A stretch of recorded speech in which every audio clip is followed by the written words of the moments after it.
राधे राधे। आप सब में स्थित परमात्मा का प्रणाम करते हुए आज हम श्रीमद् भागवत गीता के तृतीय स्कंध के अध्याय 15 हम प्रारंभ करेंगे। जय विजय को सनकादि का शाप। श्री मैत्री जी ने कहे, विदुर जी, दिति को अपने पुत्र से देवता को कष्ट पहुंचाने की देवता को कष्ट पहुंचने की आशंका थी। इसलिए उसने दूसरों के तेज का नाश करने वाले उस कश्यप जी के तेज वीर्य को 100 वर्षों तक अपने उदर में ही रखा। उस तेज को अर्थात उस गर्भस्थ तेज से ही लोकों में सूर्यादि का प्रकाश क्षीण होने लगा तथा इंद्र आदि लोकपाल भी तेजहीन हो गए। तब उन्होंने ब्रह्मा जी के पास जाकर कहा कि सब दिशाओं में अंधकार के कारण बहुत बड़ी अव्यवस्था हो रही है, बहुत बड़ी अव्यवस्था हो रही है। तब देवता ने कहा, भगवान, काल आपकी ज्ञान शक्ति को कुंठित नहीं कर सकता, इसलिए आपसे कोई बात छिपी नहीं है। आप इस अंधकार के विषय में भी जानते ही होंगे। हम तो इससे बड़े ही भयभीत हो रहे हैं। देवादिदेव, आप जगत के रचयिता और समस्त लोकपालों के मुकुटमणि हैं। आप छोटे बड़े सभी जीवों का भाव जानते हैं। देव, आप विज्ञान बल संपन्न हैं। आपने माया से ही यह चतुर्मुख रूप और रजोगुण स्वीकार किया है। आपकी उत्पत्ति के वास्तविक कारणों को कोई नहीं जान सकता। हम आपको नमस्कार करते हैं। आप में संपूर्ण भवन स्थित है। कार्य कारण रूप सारा प्रपंच आपका शरीर है, किंतु वास्तव में आप इससे परे हैं। जो समस्त जीवों के उत्पत्ति स्थान आपका अनन्य भाव से ध्यान करते हैं, उन सिद्ध योगियों का किसी प्रकार भी ह्रास नहीं हो सकता, क्योंकि वे आपके कृपा कटाक्ष से कृतकृत्य हो जाते हैं तथा प्राण, इंद्रिय और मन को जीत लेने के कारण उनका योग भी परिपक्व हो जाता है।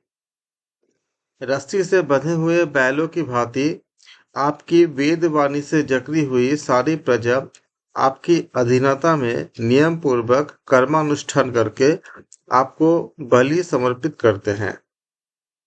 आप सबके नियंता मुख्य प्राण हैं।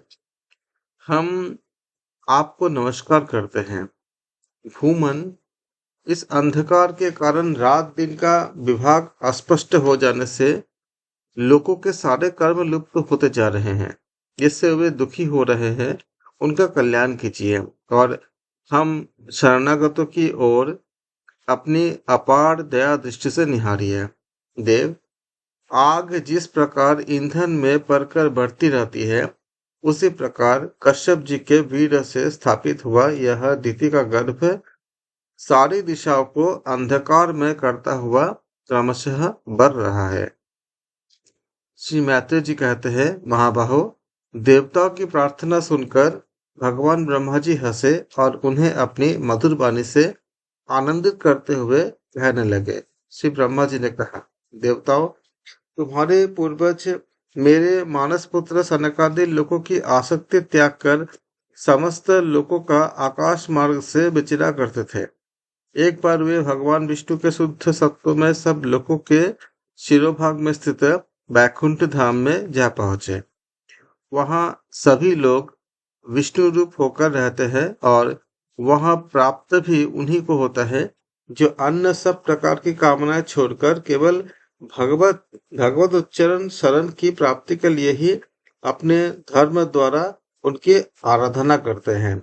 वहां वेदांत प्रतिपाद्य धर्म मूर्ति श्री आदि नारायण हम अपने भक्तों को सुख देने के लिए शुद्ध सत्व में स्वरूप धारण कर हर समय विराजमान रहते हैं। उस लोक में नैश्रेयस नाम का एक वन है, जो मूर्तिमान कैवल्य सा ही जान पड़ता है। वह सब प्रकार की कामनाओं को पूर्ण करने वाले वृक्षों से सुशोभित है, जो स्वयं हर समय 6 ऋतुओं की शोभा से संपन्न रहते हैं। वहां विमानचारी गंधर्वगण अपनी प्रियाओं के सहित अपने प्रभु की पवित्र लीलाओं का गान करते रहते हैं, जो लोगों की संपूर्ण पाप राशि को भस्म कर देने वाली है। उस समय सरोवरों में खिली हुई मकरंद पूर्ण वासंतिक माधवी लता की सुमधुर गंध उनके चित्त को अपनी ओर खींचना चाहती है, परंतु वे अपनी ओर ध्यान ही नहीं देते, वरन उस गंध को उड़ाकर लाने वाले वायु को ही बुरा भला कहते हैं। इस समय धर्मराज ऊंचे स्वर से गुंजन करते हुए मानो हरि कथा का गान करते हैं। उस समय थोड़ी देर के लिए कबूतर, कोयल, सारस, चकवे, पपीहे, हंस, तोते, तितर और मोरों का कोलाहल बंद बंद हो जाता है, मानो वे भी उस कीर्तनानंद में बेसुध हो जाते हैं। श्री हरि तुलसी से अपने श्री विग्रहों को सजाते हैं तथा तुलसी की गंध का ही अधिक आदर करते हैं। यह देखकर वहां के मंदार, कुंद, कुरबक अर्थात तिलक वृक्ष, उत्पल, रात्रि में खेलने वाले कमल, चंपक, अर्ण, पूर्णांग, नागकेशर, वकुल मतलब मौलसिरी, अम्बुज, दिन में खिलने वाले कमल को हम अम्बुज कहते हैं, और पारिजात आदि पुष्प सुगंध युक्त होने पर भी तुलसी का ही तप अधिक मानते हैं। वह लोग वैदुर्य, मरकतमणि अर्थात पन्ने और सुवर्ण के विमानों से घिरा हुए है, पूरा भरा हुआ है। ये सब किसी कर्म फल से नहीं, बल्कि एकमात्र हरि के पाद पद्मों की वंदना से करने से ही प्राप्त होते हैं।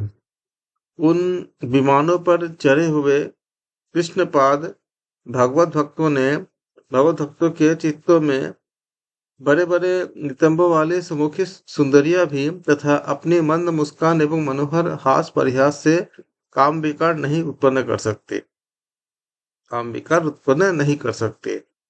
परम सौंदर्यशालिनी लक्ष्मी जी, जिनकी कृपा प्राप्त करने के लिए देवगण भी यत्नशील रहते हैं, श्री हरि के भवन में चंचलता रूप दोष को त्याग कर रहती है। जिस समय अपने चरण कमलों के नुपुरों की झंकार करती हुई वे अपना लीला कमल घुमाती है, उस समय उस कनक भवन की स्फटिकमय दीवारों में उनका प्रतिबिंब पड़ने से ऐसा जान पड़ता है मानो वे उन्हें गुहार रही हो। प्यारे देवताओं, जिस समय दासियों को साथ लिए वे अपने क्रीड़ावन में तुलसी दल द्वारा भगवान का पूजन करती है, तब वहां के निर्मल जल से भरे हुए सरोवर में, जिनमें मूंगे के घाट बने हुए हैं, वहां अपना सुंदर अलकलावली और उन्नत नासिका से सुशोभित मुखारविंद देखकर यह भगवान का चुम्बन किया हुआ है, यो जानकर उसे बड़ा सौभाग्यशाली समझती है। जो लोग भगवान की पाप हारिनी लीला कथाओं को छोड़कर बुद्धि को नष्ट करने वाली अर्थ काम संबंधिनी अन्य निंदित कथाएं सुनते हैं, वे उस वैकुंठ लोक में नहीं जा सकते। हाय, जब वे अभागे लोग इन सारहीन बातों को सुनते हैं, तब ये उनके पुण्य को नष्ट कर उन्हें आश्रयहीन घोर नरक में ही डाल देते हैं। आहा, यह मनुष्य योनि की बड़ी महिमा है। हम देवता लोग भी इसकी चाह करते हैं।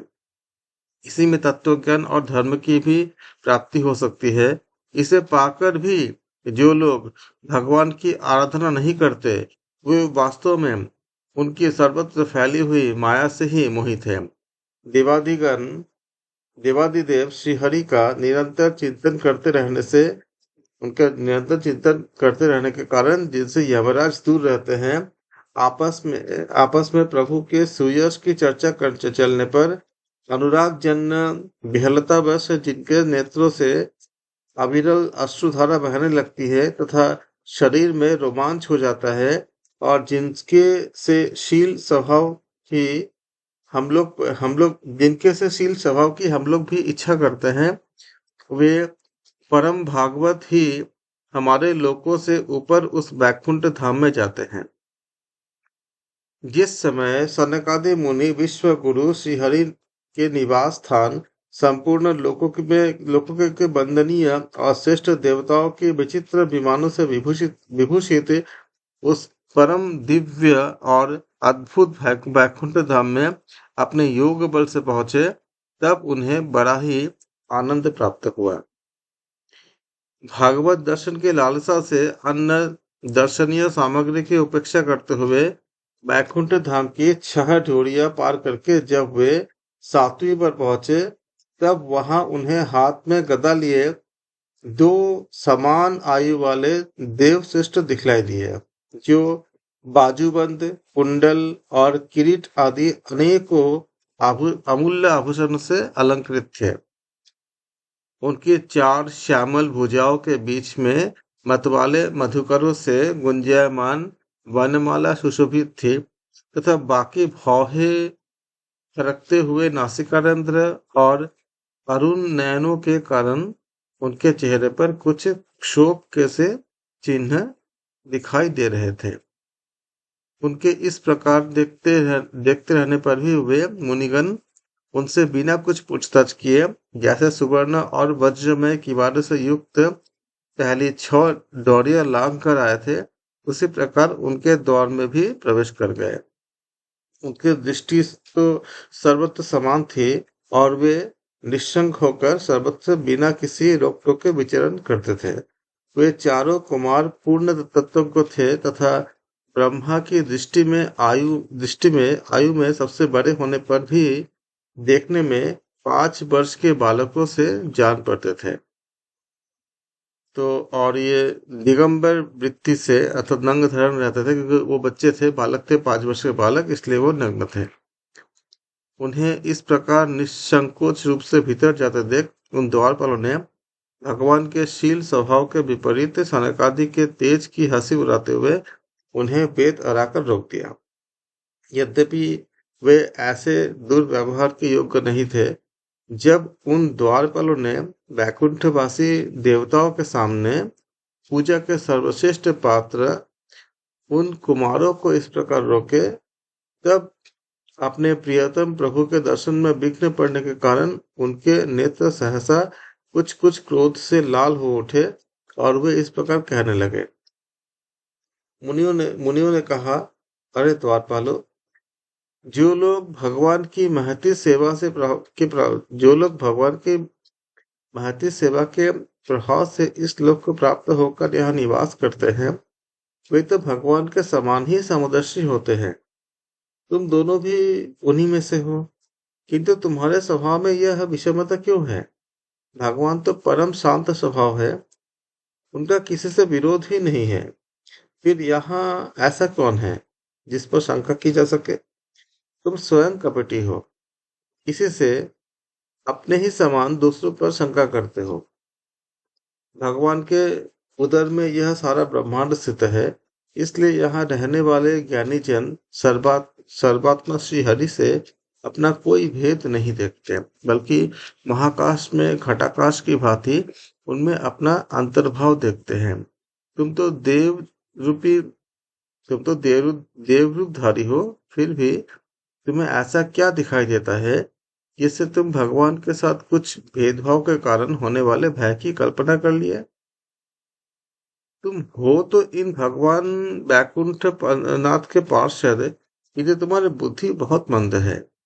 अतः तुम्हारा कल्याण करने के लिए हम तुम्हारे अपराध के योग्य दंड का विचार करते हैं। तुम अपनी भेद बुद्धि के दोष से इस बैकुंठ लोक से निकलकर उन पापमय योनियों में जाओ, जहाँ काम, क्रोध, लोभ प्राणियों के 3 शत्रु निवास करते हैं। सनकादि के ये कठोर वचन सुनकर और ब्राह्मणों के शाप को किसी भी प्रकार के अस्त्र समूहों से निवारण होने योग्य न जानकर श्री हरि के दोनों पार्षद अत्यंत दीन भाव से उनके चरण पकड़कर पृथ्वी पर लौट गए। वे जानते थे कि उनके स्वामी श्री हरि भी ब्राह्मणों से बहुत डरते हैं। फिर भी उन्होंने अत्यंत आतुर होकर कहा, भगवान, हम अवश्य अपराधी हैं, अतः आपने हमें जो दंड दिए है वह उचित ही है, और वह हमें हमें मिलना भी चाहिए। ऐसा दंड हमें मिलना ही चाहिए। हमने भगवान का अभिप्राय न समझकर उनकी आज्ञा का उल्लंघन किया है। इससे हमें जो पाप लगा है वह आपके दिए हुए दंड से सर्वथा धुल जाएगा। किंतु हमारी इस दुर्दशा का विचार करके यदि आप करुणावश आपको थोड़ा सा भी ऐसा लगे, तो ऐसे कृपा कीजिए कि जिससे उन अधमाधम योनियों में जाने पर भी हमें भगवत स्मृति को नष्ट करने वाले मोह न प्राप्त हो। इधर साधुजनों के हृदय धन भगवान कमलनाथ को मालूम हुआ कि मेरे द्वारपालों ने सरकादी साधुओं का अनादर किया है। तब वे लक्ष्मी जी सहित अपने उन्हीं श्री चरणों से चलकर वहां पहुंचे, जिन्हें परमहंस मुनिजन भी ढूंढते रहते हैं। सहज में पाते नहीं हैं, क्योंकि ढूंढते रहते हैं वो। सनकादि ने देखा कि उनके समाधि के विषय श्री वैकुंठनाथ स्वयं उनके नेत्र गोचर होकर पधारे हैं, और उनके साथ साथ पार्षदगण छत्र चामरादि लिए चल रहे हैं तथा प्रभु के दोनों ओर राजहंस के पंखों के समान दो श्वेत चवर डुलाए जा रहे हैं। उनकी शीतल वायु से उनके श्वेत छत्र में लगी हुई मोतियों की झालर हिलती हुई ऐसी शोभा दे रहे हैं कि मानो चंद्रमा की किरणों से अमृत की बूंदें झर रही हो। प्रभु समस्त सद्गुणों के आश्रय है। उनकी सौम्य मुख मुद्रा को देखकर जान पड़ता था कि मानो वे सभी पर अनवरत कृपा सुधा की वर्षा कर रहे हैं। अपने स्नेहमय चितवन से वे भक्तों का हृदय स्पर्श कर रहे हैं तथा उनके सुविशाल श्याम वक्षस्थल पर स्वर्ण रेखा के रूप में जो साक्षात लक्ष्मी विराजमान थे, उनसे मानो वे समस्त दिव्य लोगों के चूड़ामणि वैकुंठ धाम को सुशोभित कर रहे हैं। उनके पीताम्बर मंडित विशाल नितंबों पर झिलमिलाती हुई करधनी और गले में भ्रमरों से मुखरित बनमाला विराज रही थी, तथा वे कलाइयों में सुंदर कंगन पहने अपना एक हाथ गरुड़ जी के कंधे पर रखकर दूसरे से कमल का पुष्प घुमा रहे थे। उनके अमोल कोमल बिजली की प्रभा को भी लजाने वाले मकराकृत कुंडलों की शोभा बढ़ा रहे थे। उभरी हुई सुधर नासिका थी, बड़ा ही सुंदर मुख था। सिर पर मणिमय मुकुट विराजमान था तथा चारों भुजाओं के बीच में महामूल्यवान मनोहर हार की और गले में कौस्तुभ मणि की अपूर्व शोभा थी। भगवान का श्री विग्रह बड़ा ही सौंदर्यशाली था। उसे देखकर भक्तों के मन में ऐसा वितर्क होता था कि इसके सामने लक्ष्मी जी का सौंदर्य अभिमान भी गलित हो गया है। ब्रह्मा जी कहते हैं, देवताओं, इस प्रकार मेरे महादेव जी के और तुम्हारे लिए परम सुंदर विग्रह धारण करने वाले श्रीहरि को देखकर सनकादि मुनीश्वरों ने उन्हें सिर झुकाकर प्रणाम किया। उस समय उनकी अद्भुत छवि को निहारते निहारते उनके नेत्र तृप्त नहीं होते थे। सनकादि मुनीश्वर निरंतर ब्रह्मानंद में निमग्न रहा करते थे, किंतु जिस समय भगवान कमल नयन के चरणाबिंद मकरंद से मिली हुई तुलसी मंजरी के गंध से सुवासित सुवासित वायु ने नासिका रंध्रों के द्वारा उनके अंतःकरण में प्रवेश किए, उस समय वे अपने शरीर को संभाल न सके और वे दिव्य गंध उनके मन में भी खलबली पैदा कर दिए। भगवान का मुख नील कमल के समान था। अति सुंदर अधर और कुंदकली के समान मनोहर हास से उनकी शोभा और भी बढ़ गई थी। उसकी झांकी करके वे कृतकृत्य हो गए थे, और फिर पद्मराग पद्मराग के समान लाल लाल नखों के सुशोभित उनके चरण कमल देखकर वे उन्हीं का ध्यान करने लगे।